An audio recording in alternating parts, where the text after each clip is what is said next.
Today, we are going into the 70% rule. In particular, I'm pairing this up with the deal analyzer. All right, so this is a double fold video. We're going to go over the 70% rule, what it means, what it actually is, and why we use it and why we stress it so much.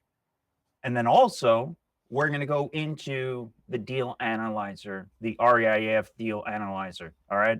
New to real estate investing, that's fine. This is the first video that you should be watching. All right. Everything is based around the 70% rule. If you're listening to wholesalers that are telling you otherwise, stop listening to them because they don't understand what they're saying.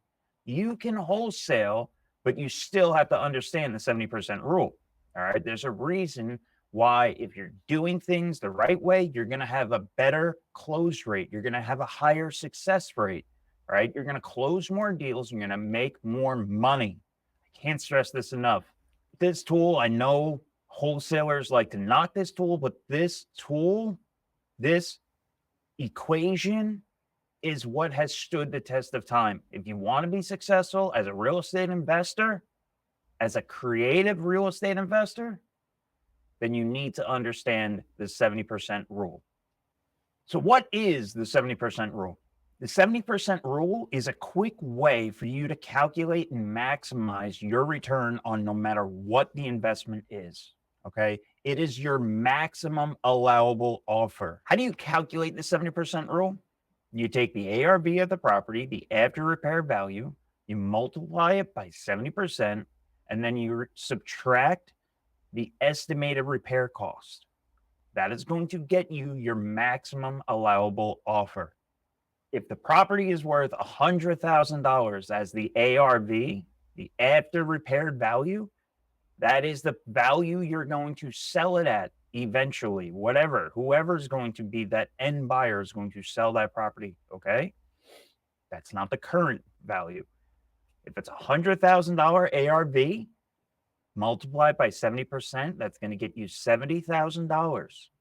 Let's say it needs $20,000 in work. That's going to get you a maximum allowable offer of $50,000. Okay. When I bust out the calculator, I'll go more in depth of why the numbers actually make sense and why we need to stress them. For another example, if you have an ARV of 200,000 and the property repairs are 30,000, 70% of 200,000 is 140,000. You then subtract the 30,000, that's going to give you a maximum allowable offer of $110,000. Okay. So you don't need the deal analyzer in front of you to actually calculate deals and calculate offers. If you want to be successful in real estate, the quickest way to learn is by analyzing deals. While you're driving down the street, if somebody else is driving, don't do this while you're driving, but if you have Zillow open, go around and figure out what the properties are worth. If it's something for sale, figure out what it's worth, figure out an estimated repair cost, and then figure out what your offer would be. You have to get in the habit of running numbers. Okay, let me slow down here and let me pull back and actually show you what I'm talking about. This way I can stop my rambling. This is the deal analyzer that I'm talking about, right? This is the REIF deal analyzer. I built this myself. Download this. It is a living document, okay? Download this, save it. If you ever mess it up, delete it, and download it again. It's a living document because I'm living and I'm constantly making changes to it, all right? This didn't just start out looking like this. This started out with only a couple boxes, and then slowly and over time, I've added things to it, okay? The main thing that I want you to pay attention to is in the middle, okay? The reason for it is this is what's going to tell you your deal, whether or not it's good or bad. This is what I'm talking about right now. The 70% rule, it protects you. It protects your profit. God forbid you have a deal that goes upside down. As long as you bought it, you will still save your ass. You might lose your entire profit. So be it. That's an education. hopefully you don't lose your ass. And that's my goal, is to teach you and show you how not to lose your ass. Okay. So download this again, like I said. And what I'm going to do is I'm just going to start throwing in information. All right? I want you to run numbers on every property you can. If you get wholesale deals, I want you to throw it into the deal analyzer and see if they make sense. If they don't make sense, send them an offer that does and see if they can make it work. Okay. The only things you have to change in this deal analyzer, in this document, the only thing that you have to change or enter are the blue cells. All right. So we're going to, property address is 123 Main Street. Good old Dallas. All right. We're not today, I'm not going over comping or anything like that. Today, we can get into that later in the series. But today, we're going to go with values. All right. Let's say the house is worth 400,000 ARV. Do we know the square footage? Let's say it's 2,000 square feet. Okay. Let's zoom out a little bit. This way you guys can see these numbers. So based on square footage, this is going to give you a rough estimate. That's all this is. I'm not telling you to trust this and use it. This is a bare bones rough estimate, right? But it's a good rule of thumb. Let me just use it that way. If you're just doing cosmetics, and I mean you're going to go in there, you're going to paint a little, you're going to redo the bathroom fixtures, so be it. Whatever it is, on a 2,300 square foot house, it's still going to cost you almost $70,000. Fight me on it. Tell me I'm wrong. I don't care. But on average, in today's market, 2024, that's the cost. Again, this is a living document. So if things change, I'm going to adjust this accordingly. If you wanted to full on gut that property, it's going to cost you $138,000. For today's sake, I'm going to use that number. Okay. If we're going to buy a property, if we're going to make an offer sight unseen, I'm going to always assume the worst. So you can go in here and you can take the time and actually add in your estimated repair budgets, right? Or just enter it into one cell, all right? Because it's going to sum it up at the bottom anyway. So 138 goes into my estimated repairs. That is going to give me a suggested maximum allowable offer of 142. So it's a $400,000 house and I'm making an offer of 142. Who's going to do that? A lot of people. We can get into negotiations another day. That's not for today's discussion. You can see now the depth that you have to buy. You're at 35% of value at the end of the day, right? Now, its current value is, we don't know its current value. We're not going to go pull it up from taxes and such like that. And we didn't get an appraisal. But I digress. I'm going to go back. What this is giving you, the 70% rule, is giving you 30% of room. Everything goes right.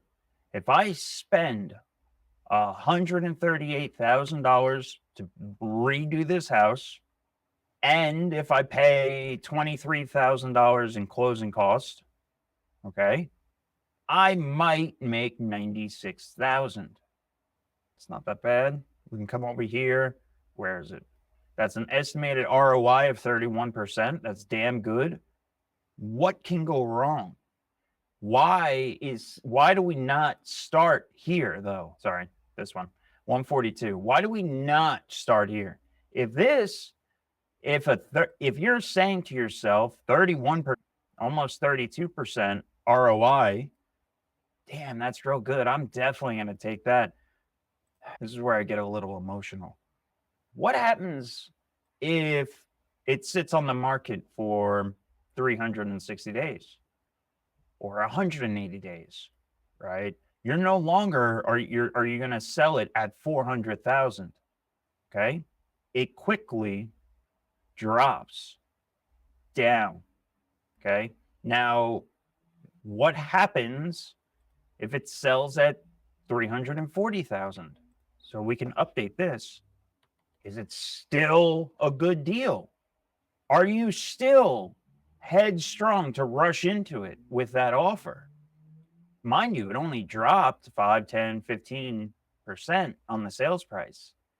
But now you have very little runway. You're thinking, right? Like when we talk about risk, when we talk about reward, this is what you have to think about in investing. Okay. You have to make sure that you're buying good investments that can weather the stand of time. No matter what the market is, guess what?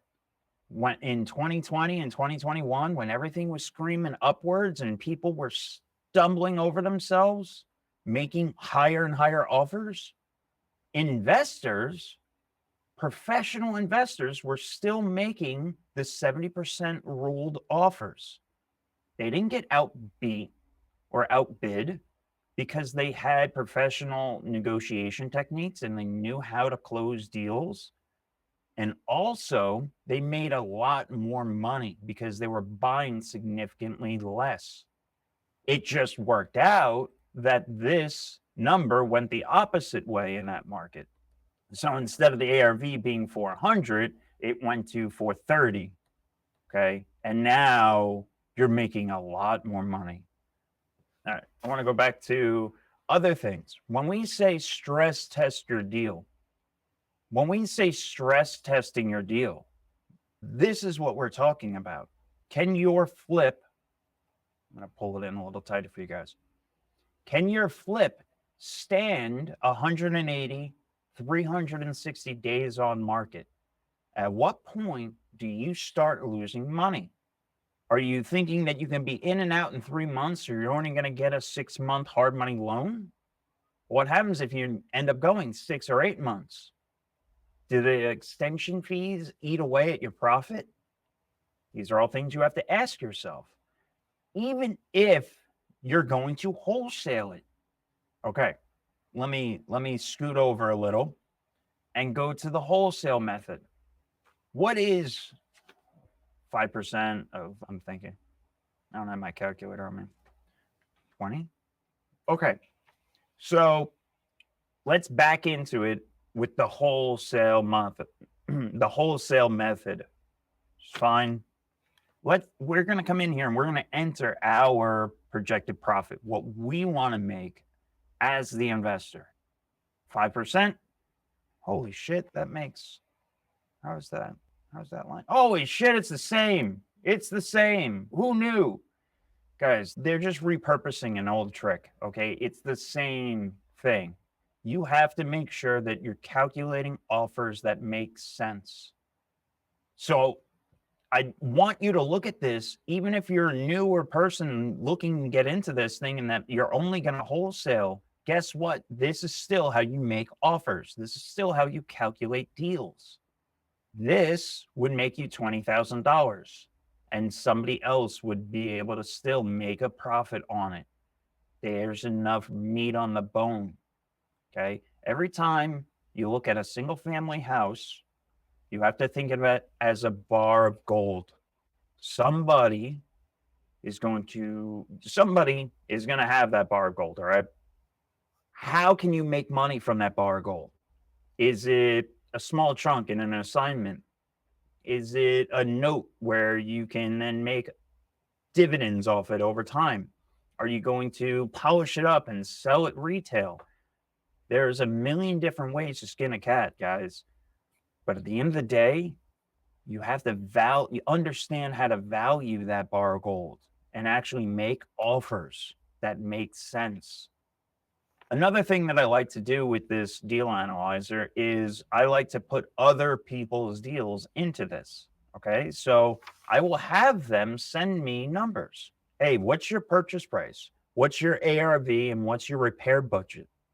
Let's say it's 360, it's a 50, let's say 60. Let's say they said it was okay. It's a 1450 square feet. And then they give you a 226 purchase price. So they post out that it's a 63% deal. You're buying a property 63%, 63 cents on the dollar. There's enough room for you to make money. Maybe this repair budget is only 30,000. Maybe it's not 60,000. Okay. Oh, now it starts looking a little bit better. Guys, don't do that. Okay. The second you start trying to make the deal fit your box is when you start failing as an investor. The numbers are set in stone.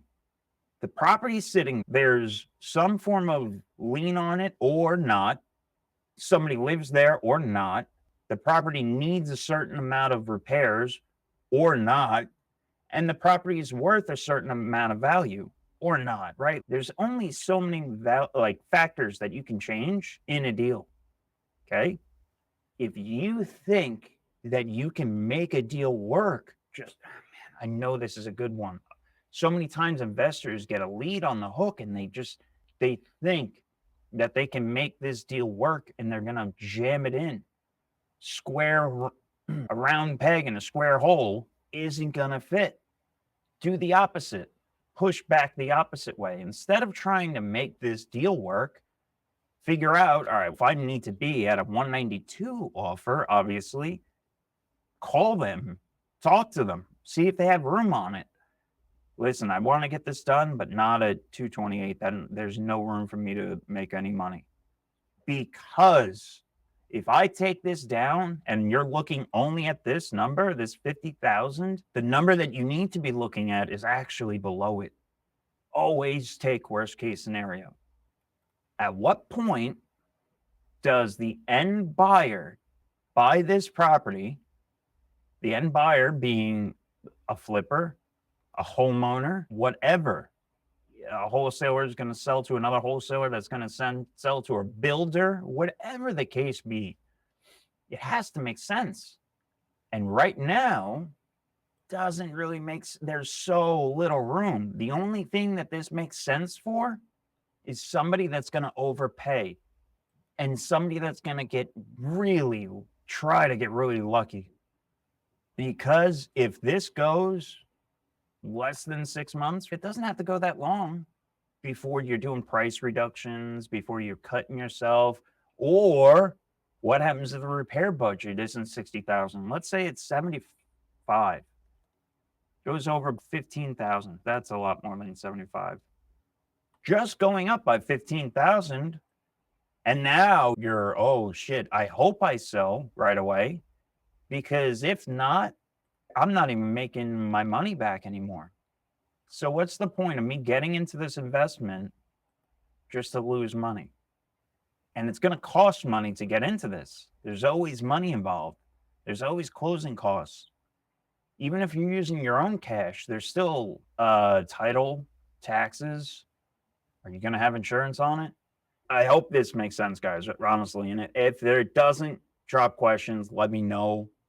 But download the deal analyzer, use it, save it to your phone, throw numbers into it. The key about the 70% rule is you don't need my deal analyzer to use it. You have a calculator. It's very easy to do. Run numbers, analyze them. Analyze every property you can.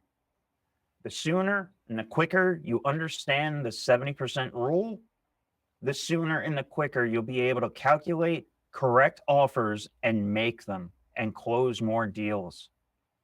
I can just now stamp out a bunch of estimates and just fire out offers. There's two ways to get deals, and we'll go into that later on in marketing: free or paid. But if you don't want to spend money, you have to work for it. And the quickest way and the easiest way to work for it is by analyzing deals and just sending offers, which is going to be step one, guys. So if you have any questions, please let me know. Download the deal analyzer and start submitting offers. If anybody gets one, submit a deal in Discord and let's crush it. I hope this is good, guys. Keep crushing it. Peace.